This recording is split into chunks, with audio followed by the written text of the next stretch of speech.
ମାନଙ୍କୁ ସ୍ୱାଗତ ଜଣାଉଛୁ ଆମର ଏହି ଏଜୁକେସନ୍ ଚ୍ୟାନେଲରେ। ଯେଉଁମାନେ ବି 2024ରେ ସିଟି ଏକ୍ଜାମ୍ ଦେବା ପାଇଁ ଯାଉଛ ତ ପିଲାମାନେ ଦେଖ, ତୁମର ଆଜି ଫାର୍ଷ୍ଟ କ୍ୱେଶ୍ଚନ୍ କ'ଣ ଅଛି ନା ଫାର୍ଷ୍ଟ କ୍ୱେଶ୍ଚନ୍ କହିଛି ସୋଡ଼ା ପାଣି କ'ଣ ଧାରଣ କରିଥାଏ। ସମସ୍ତେ ଜାଣିଥିବ ସୋଡ଼ା ପାଣି, ସୋଡ଼ାକୁ ପିଅନ୍ତି ବି। ତ ସୋଡ଼ା ପାଣି କ'ଣ ଧାରଣ କରିଥାଏ? ସୋଡ଼ା ପାଣିରେ କ'ଣ ଅଛି ନା କାର୍ବନ ଡାଇଅକ୍ସାଇଡ଼, ଯେଉଁଟାକି 1 ନମ୍ବରର ଆନ୍ସର୍ ହେବ ସି। ତାପରେ 2 ନମ୍ବର କ୍ୱେଶ୍ଚନ୍ ଅଛି, ଦେଖ କ'ଣ, କେଉଁଟି ହାଇଡ୍ରୋଜେନରେ ଆଇସୋଟୋପ୍ ନୁହେଁ? ତ ଦେଖ 2 ନମ୍ବର କ୍ୱେଶ୍ଚନ୍ଟା ତ ଭେରି ଇମ୍ପୋର୍ଟାଣ୍ଟ, ନୋଟ୍ କରିଦିଅ ତୁମେ ମାନେ ଖାତାରେ। ତ ଏଇଟା ଏକ୍ଜାମ୍ରେ ଏଇ ବର୍ଷ ପଡ଼ିବ, ବହୁତ ଭେରି ଇମ୍ପୋର୍ଟାଣ୍ଟ। ତ 2 ନମ୍ବର ସଠିକ୍ ଆନ୍ସର୍ ଦେଖ କ'ଣ କହିଛି। 2 ନମ୍ବର ସଠିକ୍ ଆନ୍ସର୍ ହେଉଛି ଅପସନ୍ ବି, ଯେଉଁଟାକି ୟୁଟ୍ରିୟମ୍। ତ ପିଲାମାନେ ଦେଖ, ଆମ ଚ୍ୟାନେଲକୁ ଯଦି ସବସ୍କ୍ରାଇବ୍ କରିନ, ସବସ୍କ୍ରାଇବ୍ କରିକି ବେଲ୍ ନୋଟିଫିକେସନ୍ ଅନ୍ କରିଦିଅ। ଏମିତିକା ରେଗୁଲାର ସିଟି ଡିଏଲ୍ଡି ଉପରେ କ୍ୱେଶ୍ଚନ୍ ଆସୁଛି, ଯେଉଁଟାକି ତୁମେ 2024ରେ ପଢ଼ିକି ନିହାତି ସିଟି ଏକ୍ଜାମ୍ କ୍ରାକ୍ କରିବ। ତାପରେ ଦେଖ 3 ନମ୍ବର କ'ଣ କହିଛି। 3 ନମ୍ବର କହିଛି ନିମ୍ନୋକ୍ତ କେଉଁ ଓର୍ ଲୌହ ଧାରଣ କରେ ନାହିଁ? ତ 3 ନମ୍ବର ସଠିକ୍ ଆନ୍ସର୍ ପିଲାମାନେ ଦେଖ, 3 ନମ୍ବର ସଠିକ୍ ଆନ୍ସର୍ ହେବ ଡି, କିଓସିଟେରାଇଟ୍, ଅପସନ୍ ଡି। ତାପରେ 4 ନମ୍ବର କ'ଣ କହିଛି ଦେଖ ପିଲାମାନେ। 4 ନମ୍ବର କହିଛି ନ୍ୟୁକ୍ଲିୟର ଫିସନ୍ କାହା ଦ୍ୱାରା ହୋଇଥାଏ? ନ୍ୟୁକ୍ଲିୟର ଫିସନ୍ କାହା ଦ୍ୱାରା ହୋଇଥାଏ ନା ସମସ୍ତେ ଜାଣିଥିବ, ସାଧା କ୍ୱେଶ୍ଚନ୍ଟି। ତ ତୁମେମାନେ ଯଦି ଜାଣିଛ କମେଣ୍ଟରେ କୁହ। 4 ନମ୍ବରର ହେଉଛି ଅପସନ୍ ସି ସଠିକ୍ ଆନ୍ସର୍, ନ୍ୟୁଟ୍ରନ୍। ତାପରେ ପରବର୍ତ୍ତୀ କ୍ୱେଶ୍ଚନ୍କୁ ଯିବା। ପରବର୍ତ୍ତୀ କ୍ୱେଶ୍ଚନ୍ କ'ଣ କହିଛି ଦେଖ, କହିଛି ସୂର୍ଯ୍ୟର ରଶ୍ମି କେତୋଟି ରଙ୍ଗ ଅଛି?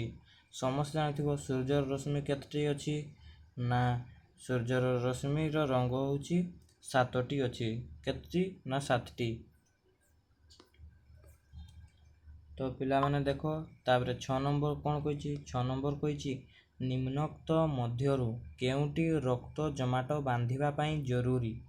କେଉଁଟି ରକ୍ତ ଜମାଟ ବାନ୍ଧିବା ପାଇଁ ଜରୁରୀ? ସାଇନ୍ସ ବହିରେ ଥିଲା, ସମସ୍ତେ ଜାଣିଥିବ, ସିମ୍ପଲ୍ କ୍ୱେଶ୍ଚନ୍ଟି। ତ 6 ନମ୍ବର ସଠିକ୍ ଆନ୍ସର୍ ହେବ ପ୍ଲେଟଲେଟ୍, ଅପସନ୍ ସି। ଦେଖ ପିଲାମାନେ, ଆମ ଚ୍ୟାନେଲକୁ ଯଦି ସବସ୍କ୍ରାଇବ୍ କରିନ, ସବସ୍କ୍ରାଇବ୍ କରିକି ବେଲ୍ ନୋଟିଫିକେସନ୍ ଅନ୍ କରିଦିଅ।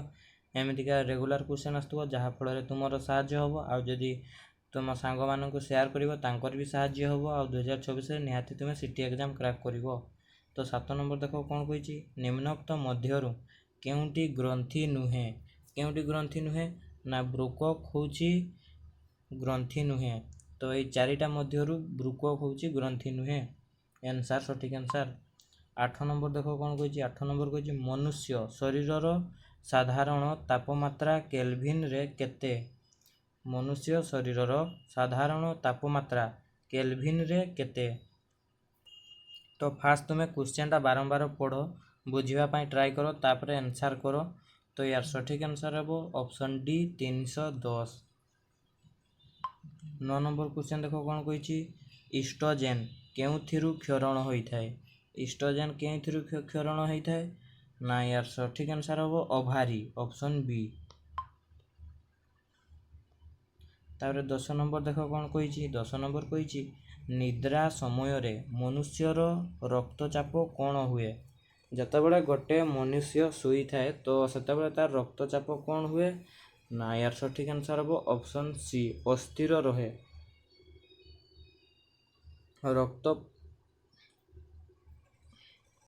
ଅସ୍ଥିର ରୁହେ। ତାପରେ 11 ନମ୍ବର ଦେଖ କ'ଣ କହିଛି। 11 ନମ୍ବର କହିଛି ମନୁଷ୍ୟ ଶରୀରରେ ବୃହତ୍ ଗ୍ରନ୍ଥି କେଉଁଟି? ଏଇ 4ଟା ଅପସନ୍ ଦେଇଛି, ଏଥିମଧ୍ୟରୁ କହିଛି ମନୁଷ୍ୟ ଶରୀରରେ ବୃହତ୍ ଗ୍ରନ୍ଥି କେଉଁଟି? ଏଇ ଭିତରୁ କେଉଁଟା ନା ୟାର ସଠିକ୍ ଆନ୍ସର୍ ହେବ ଅପସନ୍ ବି, ଯକୃତ୍। 12 ନମ୍ବର ଦେଖ କହିଛି କ'ଣ, କେଉଁଟି ସର୍ବଜନଦାତା ରକ୍ତ ଗୁପ୍ତ? କେଉଁଟି ନା ୟାର ସଠିକ୍ ଆନ୍ସର୍ ହେବ ଅପସନ୍ ଡି, ଓ। 13 ନମ୍ବର ଦେଖ କ୍ୱେଶ୍ଚନ୍ କ'ଣ କହିଛି। ଇନ୍ସୁଲିନ୍ କେଉଁଠୁ କ୍ଷରଣ ହୁଏ? ତ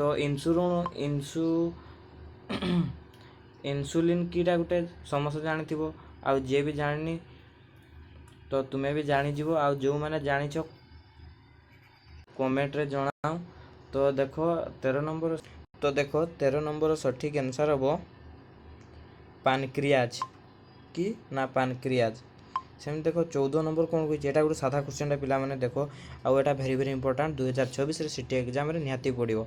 आम डेली भी जो क्वेश्चन आने से मध्यरु गुटे दुईटा क्वेश्चन सिटी एग्जाम रे निहाती पड़ो। तो माने आम एना पाखापाखि आम 30 दिन पाखापाखि वीडियो छाड़िले 30 दिन पाखापाखि डेली दुईटा हिसाब से 60टा क्वेश्चन तो सियोर पड़ो एग्जाम रे। तो देखो पे 17 नंबर कौन ना 17 नंबर देखो समतल दर्पण रे किपरि प्रतिबिंब सृष्टि हुए किपरि सृष्टि हुए तुम्हें देखो एटा गोटे समतल दर्पण जदि एई साइड बाम साइड रु गोटे प्रतिबिंब आसूची तो डाहाण साइड रे स्पष्ट कौ जगह देखा कौ जगह ना आभासी सेटा को कौन कहा जाए ना आभासी। तो 18 नंबर तापर देखो कौन कही 1 कैलोरी जे केते जूल समस्त जानथिबो 1 कैलोरी केते जूल ना 4.186 ऑप्शन सी। सेमती 19 नंबर कौन कही देखो 19 नंबर कही अतिश्राव्य ध्वनिर कंपन केते अतिश्राव्य ध्वनिर कंपन केते ना 20,000 एचजेड ऑप्शन सी। नोट कर दियो पिला माने एटा पड़ी पारे। तापर 20 नंबर को देखो कौन कही वाटर कहार एकक समस्त जानते वाटर माने कौन तो वाटर रो एकक होची क्षमता ऑप्शन सी। सेमिति देखो पिला माने 21 नंबर कौन कही निम्नलिखित केउटी त्वरणर एकक निम्नलिखित केउटी त्वरणर एकक ना 1 मीटर पर सेकेंड ऑप्शन बी सठिक आंसर। तापर देखो 22 नंबर कौन कही 22 नंबर कही निम्नोक्त मध्यरु केउटी सबुठारु हल्का धातु से कही देखो पिला माने ये जे चारिटी ऑप्शन देछि एथि मध्यरु केउटी सबुठु हल्का धातु केउटी ना यार सठिक आंसर हो लीड ऑप्शन सी लीड। सेमती देखो लास्ट क्वेश्चन कौन देछि ना निम्नोक्त मध्यरु केउटी एल्युमिनियम रो सबुठारु दरकार ओर केउटी ना 23 नंबर सठिक आंसर हम बॉक्साइट एटा टिके हार्ड क्वेश्चन टी तो भल क्वेश्चन टी पड़ी बॉक्साइट। तो पिला माने आज पई एतिकी क्वेश्चन थिला जदि आम चैनल को सब्सक्राइब करना सब्सक्राइब कर दियो एमतीका रेगुलर आम चैनल सहित जड़ित हो रुह आम चैनल रे पाठ पढ़ निहाती तुम 2024 सिटी एग्जाम क्रैक करिवो। आ पिला माने देखो यार आंसर शीट भी मु देई देछि तो तुम्हें स्क्रीनशॉट मारि नियो तो परे पढ़िया पई तुमको सुविधा हबो प्रैक्टिस करिया पई। तो पिला माने आज वीडियो को एठी शेष करूछु देखाबो पुणी परवर्ती वीडियो रे।